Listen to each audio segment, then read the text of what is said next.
Hola, soy Julio C. Páez y les doy la bienvenida al capítulo 59 de las palabras clave.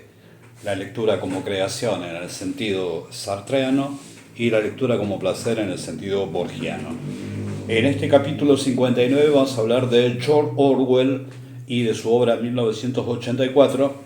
Un George Orwell que en realidad no se llamaba George Orwell, sino que nació Eric Blair en 1903 en un pueblo de la India. Su familia era de empleados coloniales del Imperio Británico en ese lugar y falleció en Inglaterra en 1950. No había cumplido 47 años. George Orwell es conocido mayormente por dos de sus obras. Una es Rebelión en la Granja y otra es 1984, a pesar de que él escribió bastante más. Por ejemplo, ahora la vamos a citar, Burmese Days o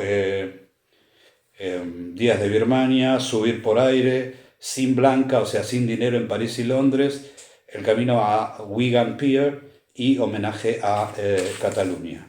George Orwell fue, como dije antes, había nacido en una familia de clase media, tuvo una educación superior muy rígida pero muy exigente en Eton y digamos que podría haber aspirado a, era de una clase media constituida, aspirado a el ascenso social, pero después de su temprana experiencia a los 20 y pico de años como miembro de la policía colonial británica en su colonia de Birmania. Birmania era parte del Imperio Británico en la India, que en esa época se llamaba Burma, por eso la llamaba Días de Burma, Burma's Days. Empieza a sufrir o a trabajar sobre sí mismo y a llevar adelante, no a sufrir, sino que eligió una transformación ideológica y empieza a tener una posición de izquierda. Eh, Publica varias obras, no tiene demasiado éxito y en 1936, en julio de 1936, cuando estalla la Guerra Civil Española por la sublevación de los generales liderados por Franco, los sectores fascistas apoyados por la Iglesia Católica y los sectores dominantes, cuando ese levantamiento militar fracasa y se inicia la Guerra Civil Española en julio de 1936, Orwell decide que tiene que ir a pelear para defender la República en España. Se contacta, él no era afiliado a ningún partido político, él se contacta con un dirigente del Partido Laborista Independiente que no estaba integrado al Partido Laborista y consigue hacer un contacto con el POUM, Partido Obrero Unificación Marxista, una pequeña fracción revolucionaria marxista, no trotskista, hacemos esta aclaración porque había roto con Trotsky, pero fuertemente crítica del stalinismo. Orwell va a llegar a Cataluña en ese mismo año, 1936, y se va a integrar a un sector constituido por voluntarios españoles y también voluntarios extranjeros. Hago la aclaración que Orwell nunca formó parte de las brigadas internacionales que estaban dirigidas por el Partido Comunista. Ahora bien, para entender la situación, lo que ocurría en Cataluña en esa época, hay que explicar que en las zonas que no consiguieron conquistar los grupos fascistas, que se decían nacionalistas, estalló la revolución proletaria, y el caso era en Cataluña. Entonces, Orwell se ve deslumbrado en parte por esa idea de una sociedad sin clases, una sociedad donde el dinero no era importante, una sociedad donde se habían terminado con las diferencias sociales. Ese es el paisaje que él ve en esa Cataluña cuando llega en 1936.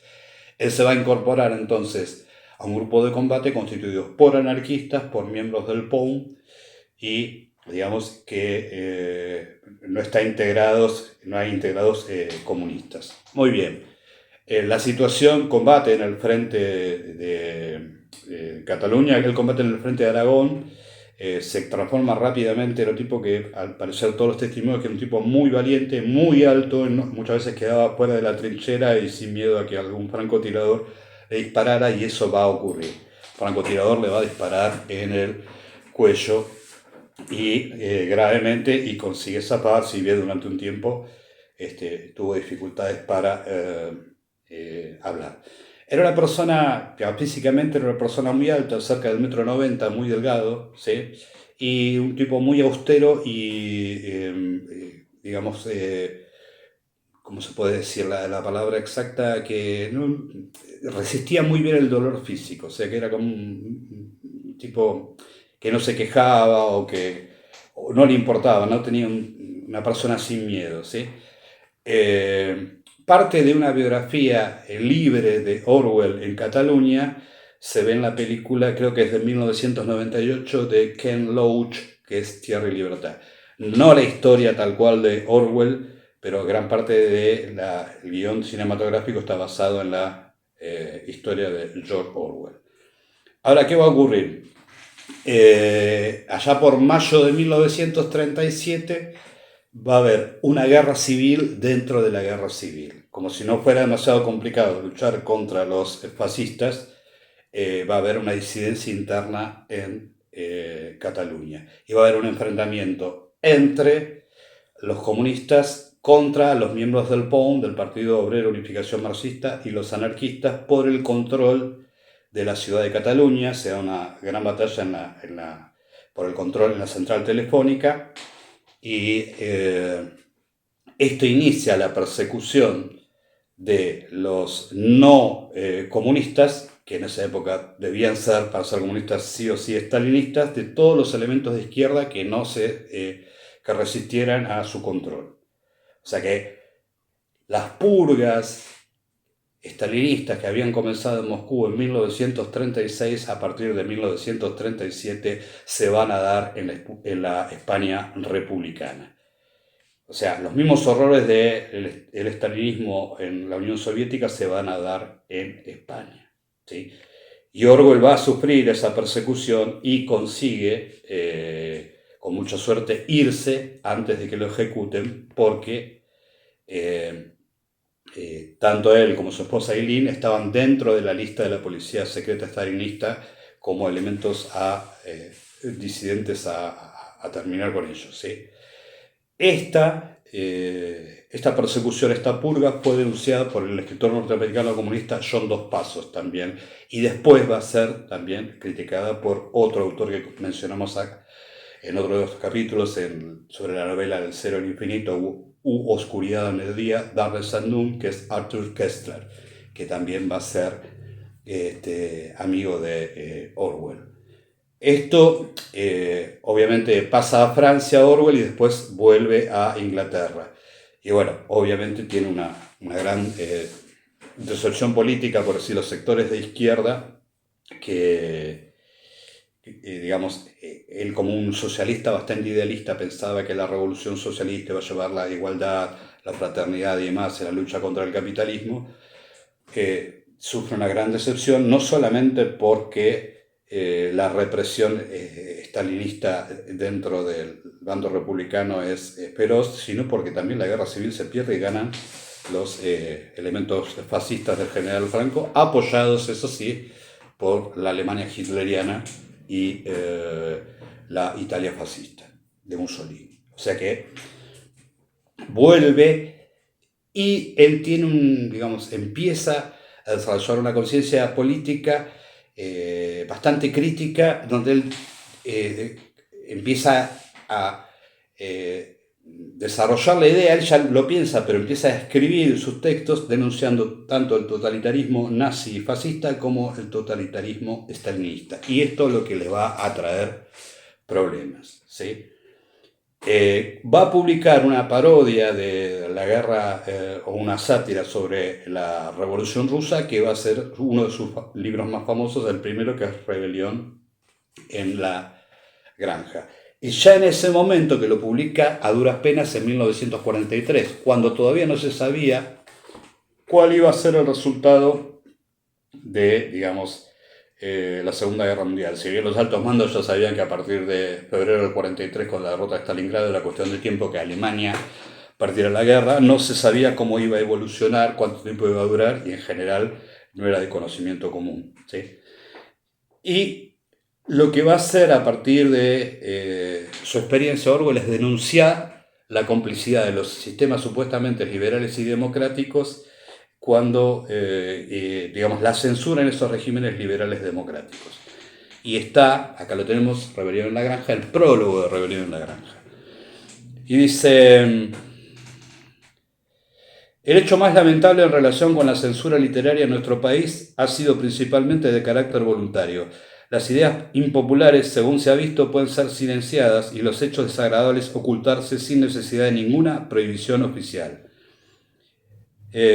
Cualquiera que haya vivido largo tiempo en un país extranjero podrá contar casos de noticias sensacionalistas que ocupaban titulares y que acaparaban espacios incluso excesivos para sus méritos. Pues bien, estas mismas noticias son eludidas por la prensa británica, no porque el gobierno las prohíba, sino porque la prensa británica, en la prensa británica existe un acuerdo general y tácito sobre ciertos hechos que no deben mencionarse. Esto es fácil de entender. Mientras la prensa británica siga tal como está, muy centralizada, de propiedad en su mayor parte de unos pocos hombres adinerados que tienen muchos motivos para no ser demasiado honestos al tratar ciertos temas importantes. Esta misma clase de censura velada actúa sobre los libros, las publicaciones en general, así como sobre el cine, el teatro y la radio. Su origen está claro. En un momento dado se crea una ortodoxia, una serie de ideas que son asumidas por las personas bien pensantes y aceptadas sin discusión alguna. No es que se prohíba concretamente decir esto o aquello, es que no está bien decir ciertas cosas. Del mismo modo que en la época victoriana no se aludía a los pantalones en presencia de una señorita. Y cualquiera que ose desafiar aquella ortodoxia se encontrará silenciado con sorprendente eficacia. De ahí que casi nunca se haga caso a una opinión realmente independiente, ni en la prensa popular, ni en las publicaciones minoritarias e intelectuales. En este instante, la ortodoxia dominante exige una admiración hacia Rusia sin asomo de crítica. Esta idea de que es un régimen liberal supuestamente democrático, pero es pragmático al mismo tiempo. O sea, no permite aquello que no le conviene en una circunstancia determinada, no se dice. Y después agrega, da un ejemplo: publicación tras publicación, sin controversia alguna, se han ido aceptando y divulgando los puntos de vista soviéticos con un desprecio absoluto hacia la verdad histórica y hacia la seriedad intelectual. Por citar solo un ejemplo, la BBC celebró el 25 aniversario de la creación del Ejército Rojo sin citar para nada a Trotsky, lo cual fue algo así como conmemorar la batalla de Trafalgar sin hablar de Nelson. Esta idea de suprimir el pasado, parte del pasado, modificar el pasado, tal vez ocurrió siempre, ¿sí? O sea, los que nos dedicamos a la historia durante mucho tiempo sabemos que estos escamoteos de algunos hechos, lo que pasa es que nunca se hizo en forma tan centralizada y con tanto poder. Es más, Orwell, en su novela 1984, va a volver a eso. De hecho, el protagonista de 1984, Winston, es un manipulador de las noticias, ¿sí? A eso se dedica, forma parte del partido exterior, o sea, de los sectores más bajos del partido dominante en Eurasia, en esa distopía que es 1984, y se dedica a modificar el pasado. Y hay una frase muy interesante que aparece en 1984 y de la cual hay que volver cada tanto, que es exactamente esta, la voy a leer literalmente. Quien controla el pasado controla el futuro. Quien controla el presente controla el pasado. O sea que la única forma la forma más eficaz de legitimarse de un poder constituido en la actualidad es, desde el presente, controlar el pasado, porque sabe que controlando el pasado va a controlar el futuro. Es una idea que por ahí hoy no es novedosa, pero está oculta.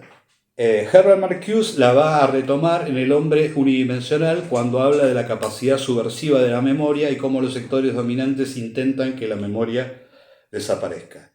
Esta idea, que tampoco, digamos, la idea de manipular el pasado no es una idea nueva, es una idea que estuvo, reitero, en todas las épocas históricas, pero que nunca se había visto, o al menos lo que nos dice Orwell, el estalinismo, que nunca se había visto con tal grado de desmesura o directamente de omnipotencia. Es decir, bueno, nosotros diciendo que el presente va a ser exactamente igual, tesis de los filósofos postmodernos, no va a haber oportunidad para un futuro cualitativamente diferente, ¿sí? Y otras ideas que aparecen en 1984 es la idea de que la lengua se comprima, ¿sí? Que el lenguaje sea cada vez más pobre, empobrecer el lenguaje. Se editan diccionarios con cada vez menos palabras para hablar, porque Orwell está muy consciente y sabe que la forma de pensar articuladamente es con palabras. Si vos tenés un vocabulario más limitado, se va a disminuir gravemente tu capacidad de pensar el mundo, ¿sí? Entonces aparece en 1984 la neolengua. Y hay algo muy interesante, que es los sectores del partido exterior y el partido interior de 1984 tienen que ejercer el doble pensar. El doble pensar, que es la idea de mantener dos opiniones completamente contradictorias al mismo tiempo y utilizarlas cuando sea conveniente, una u otra. O sea, se pierde todo criterio objetivo de lo real. Se dispara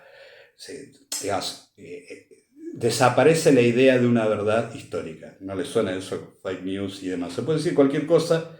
La desmemoria y la variación de conceptos permanentes. Hoy se puede decir una cosa, mañana se puede decir la contraria y demás. Ahora bien, obviamente el pensamiento propio es el crimen mental. Es crimen mental dentro, que es muy parecido a lo que dice Koestler en El cero y el infinito o Oscuridad al mediodía, cuando él habla de que el yo es una creación, es una creación burguesa a la que hay que eliminar, hay que pensar en el nosotros. La idea de que el yo exista es contraria a los intereses del Estado. Obviamente no vemos esto, o sea, no ocurre porque, digamos, hoy ningún Estado se dice totalitario, a pesar de que sabemos que hay en varios lugares del mundo, en este mismo momento, septiembre de 2025, varios países del mundo que podrían pensarse como protototalitarios o protofascistas y demás. Pero digamos, por eso es interesante leer la opinión de Aldous Huxley. Cuando Aldous Huxley lee 1984, le manda su comentario a Orwell. Y Huxley va a decir esto. Estamos hablando del año 1949. Huxley dice: la filosofía de la minoría dirigente en 1984 representa un sadismo que se ha llevado hasta su conclusión lógica, yendo más allá del sexo y rechazándolo. En realidad parece dudoso que la política de la bota en la cara, uno de los símbolos del poder en 1984, en Eurasia, el lugar donde vive Winston, en realidad parece, es la imagen, ¿no? En realidad parece dudoso que la política de la bota en la cara pueda continuar por un periodo indefinido. Mi opinión personal es que la oligarquía dirigente encontrará métodos menos arduos y dispendiosos para gobernar y para satisfacer su sed de poder. Creo que a lo largo de la próxima generación, los gobernantes del mundo descubrirán que el acondicionamiento y la narcohipnosis incipientes son más eficaces como instrumento de dominio que los clubes y las cárceles, y que las ansias de poder puedan satisfacerse igual de bien persuadiendo a la gente para que ame su esclavitud que azotándola y pateándola para que obedezca. Y, bueno, el concepto de Gran Hermano, de Big Brother watches you, la idea de que hay siempre la vida privada desapareció, que es un tema que se repite en 1984, donde no existe la vida privada y todos son observados en todo momento, se transformó hace unos años en todo lo contrario. Gran Hermano es un programa televisivo que ha tenido éxito en todo el mundo. En la Argentina ha tenido mucho éxito, ha tenido mucho rating, inclusive hasta el año pasado, donde Gran Hermano es una fiesta en la que individuos que quieren trascender socialmente renuncian a su vida privada, la convierten en una mercancía y la exponen en la televisión. Sin necesidad de una bota en la cara, sin necesidad de represión evidente, de represión física. O sea, eso que Orwell veía como un elemento gravísimo y que estructura la distopía de Gran Hermano, de 1984, es lo que hoy vemos como algo natural. El mundo evidentemente ha cambiado, no pueden ser las mismas ideas, uno podría decir, el mundo ha cambiado, no pueden dominar las mismas ideas que en 1949. Pero algunos elementos no son buenos por el hecho de que haya pasado el tiempo, pero también tiene que ver con cómo se piensa a sí mismo, cómo se piensa a sí misma la subjetividad de los que formamos parte de las sociedades humanas en cualquier lugar del mundo. Leer 1984 es leer un libro amargo. Es un libro amargo, escéptico y tal vez desesperanzado. Pero creo que es válido porque plantea varios de los problemas que estamos viviendo en el mundo contemporáneo. Hay muchas ediciones de 1984, así que es fácil de conseguir. El que quiera saber más sobre Eric Blair, George Orwell, acá está esta biografía, que es la de Jeffrey, no veo, Meyers, Orwell, La conciencia de una generación. Así que buena suerte, buena lectura y hasta la próxima.